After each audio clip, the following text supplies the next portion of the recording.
Law number 12. Use selective honesty and generosity to disarm your victim. चुनी हुई सच्चाई और चुनी हुई जेनोसिटी से लोगों का गार्ड गिरा दो। इंसान नेचुरली सस्पिशियस होता है, वो हर किसी के पीछे कोई हिडन मोटिव ढूंढता है। लेकिन जब तुम अनएक्सपेक्टेड ऑनेस्टी या सेल्फलेस जेनोसिटी दिखाते हो तो उनका डिफेंस सिस्टम बंद हो जाता है। रॉबर्ट ग्रीन के वर्ड्स में, A single act of honesty or generosity can recover over dozens of dishonest acts.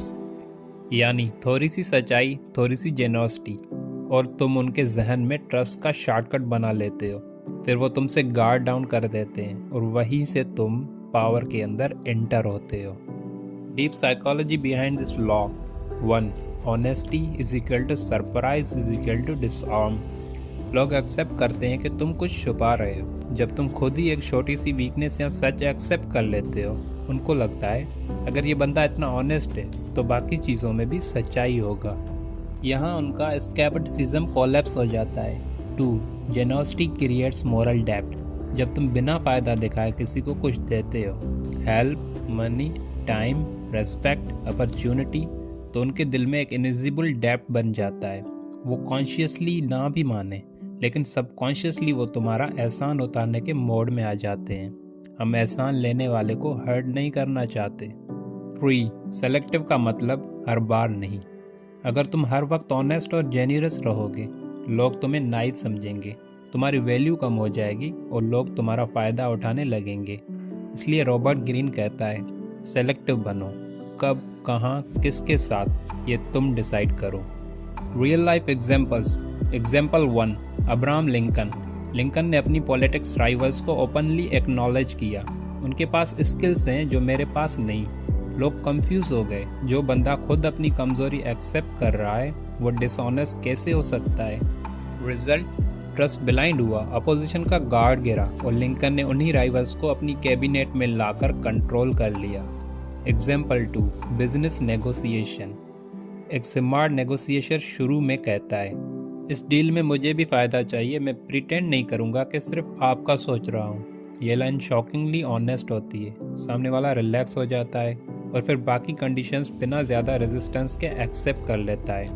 Example 3. Everyday life. अगर कोई तुम पर डाउट करे, तुम कह दो, हाँ इस पॉइंट पे मेरी भी गलती थी।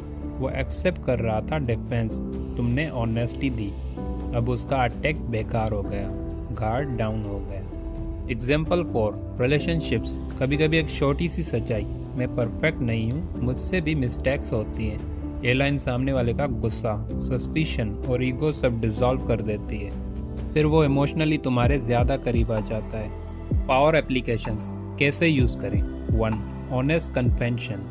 कंट्रोल्ड। अपनी कोई माइनर फिला खुद एक्सेप्ट करो, लेकिन अपनी मेजर स्ट्रेटजी कभी एक्सपोज ना करो। 2. Generosity as a entry ticket. पहले मीटिंग में कुछ वैल्यू दो।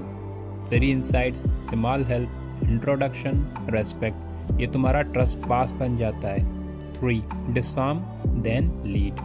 जब उनका गार्ड डाउन हो जाए तब अपनी डायरेक्शन क्वाइटली सेट करो। Danger zone, important warning. अगर तुम हर वक्त ऑनेस्ट और जेन्युइनस रहोगे, तुम वीक दिखोगे। अगर तुम ज़्यादा एहसान जताओगे, रेजेंटमेंट क्रिएट होगा। अगर तुम सीक्रेट्स शेयर कर दोगे, तुम एक्सपोज हो जाओगे। इस लॉ का golden rule, give enough to soften them, never enough to weaken yourself. Lessons. 1. Unexpected honesty shocks ego and wins trust. 2. Generosity creates invisible chains. 3. Selective kindness is power, unlimited kindness is weakness. 4. Guard गिराओ फिर direction दो। 5. सच और एहसान दोनों weapon हैं, गलत हाथ में खुद को काट देते हैं। थोड़ा सच, थोड़ी जेनोसिटी और सामने वाला खुद अपनी तलवार रख देता है।